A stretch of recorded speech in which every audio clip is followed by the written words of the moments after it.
키가 커지는 효과가 어느 정도 있을 수도 있습니다. 무릎이 오다리였던 게 이렇게 펴지면 커질 수도 있지만 이걸 위해서 하는 수술은 아니고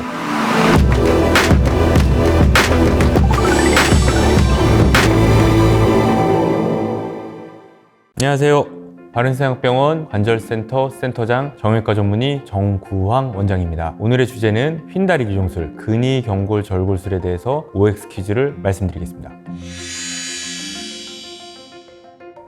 맞습니다. 근위경골절골술, 휜다리 교정술을 줄기세포와 함께 치료를 하고 나서부터는 평생 인공관절술을 안 할 가능성이 굉장히 높습니다 라고 말씀을 드리고 있습니다. 제가 한 연구에서도 근위경골절골술과 줄기세포 수술을 함께 했을 때 효과가 굉장히 우수하고 인공관절술을 안 하고 내 무릎을 끝까지 사용할 수 있는 결과가 높다는 게 밝혀졌고, 다른 의료기관에서도 많은 연구들을 통해서 밝혀진 사실입니다.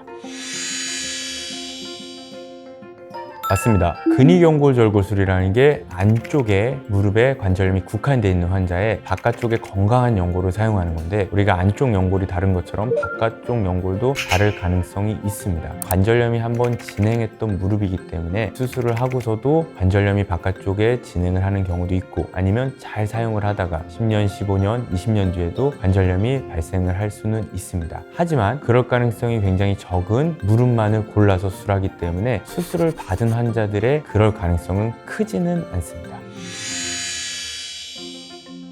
이건 중간이라고 말씀드리겠습니다. 재활 과정 중에 환자들이 가장 걱정하는 게 무릎을 구부리는 거예요. 인공관절 수술이 무릎을 구부리는 거는 절골술보다 더 오래 걸리고 더 힘듭니다. 끝까지 안 구부러지는 경우들도 있고요. 하지만 근위경골 절골술은 인공관절술보다 훨씬 더 무릎이 빨리 구부러지고 완전히 구부러질 수 있습니다. 내 무릎의 원래 관절 각도를 100% 회복하는 경우가 많기 때문입니다. 걷는 거는 인공관절 수술이 2-3일 만에 걷는 거에 비해서 목발을 한 달 동안 짚어야 되기 때문에 재활 과정이 조금 더 길다고 설명드릴 수 있겠습니다. 어릴 때일수록 좋다는 X입니다.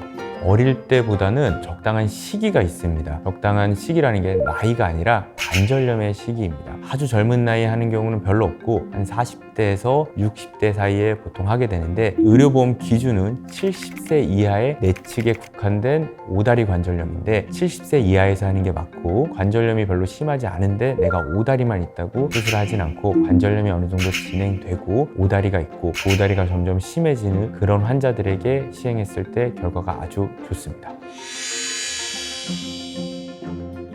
아닙니다. 할 수 있습니다. 절골술은 양측을 못한다 이렇게 말하는 의사들이 있습니다. 그분들의 생각도 존중을 하는데, 저는 양측 절골술을 많이 하는 편입니다. 물론 양측 절골술을 했을 때 재활이 힘든 건 사실입니다. 하지만 한쪽을 하고 한쪽을 하는 것보다 처음 재활은 힘들지만 재활 기간과 입원 기간을 많이 단축시킬 수 있고, 수술을 받는 분들이 40대에서 60대 분들의 사회생활을 하시는 분들이기 때문에 두 번의 일을 못하는 기간이 생기게 되는데, 일을 한 번만 쉬어도 양쪽 무릎을 고칠 수가 있기 때문에 추천도 드리고 선호합니다. 또 양쪽을 하면 재활이 불가능하다, 아니면 재활이 완전할 수 없다 라고 하는데, 여지껏 양쪽 무릎을 수술해서 재활이 한쪽을 했을 때보다 덜 된 경우나 못한 경우는 한 케이스도 없습니다. X입니다. 골다공증이 많이 심한 마이너스 3.0보다 더 심한 환자들은 의료보험 기준에서 불가능하다고 하지만, 그 전 단계의 골다공증 그리고 골감소증 환자에게는 충분히 수술이 가능하고 수술 후에도 골유합에 특별한 문제가 없습니다. 이것도 X입니다. 금속판 제거 수술도 수술입니다. 그렇기 때문에 환자분들이 수술을 받을 때 절골술은 수술 후의 사진을 보여드리면 내 몸에 철심이 박히네요, 저것도 나중에 빼야 돼요 하는데, 반드시 뺄 필요는 저는 없다고 설명드립니다. 한 80% 이상의 환자들은 시간이 지나고 1년에서 2년 사이가 지나면 난 무릎에 불편감이 전혀 없다고 말씀을 하시기 때문에 굳이 제거를 안 하셔도 됩니다 라고 말씀드립니다.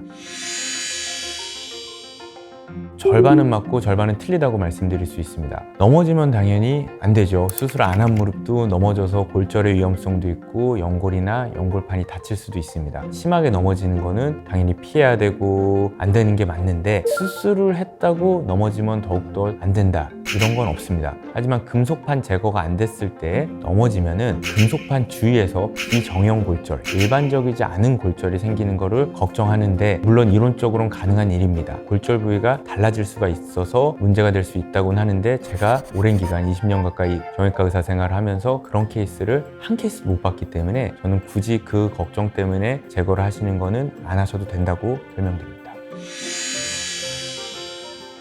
이것도 중간 정도라고 말씀드리고 싶습니다. 키가 커지는 효과가 어느 정도 있을 수도 있습니다. 무릎이 오다리였던 게 이렇게 펴지면 커질 수도 있지만, 이걸 위해서 하는 수술은 아니고 오다리가 심한 환자들 무릎을 이렇게 펴면서 똑바르게 펴지면서 커지는 효과가 생길 수 있지만, 무릎이 휘면서 줄어들었던 키가 회복된다고 제가 설명을 드리고 싶고, 무릎 힘이 크지 않았던 환자들은 이렇게 살짝 휘었던 게 살짝 다시 바깥쪽으로 꺾이면 환자분에 따라서 1cm 컸다, 1cm 이상 컸다 이런 분들이 존재하기는 합니다.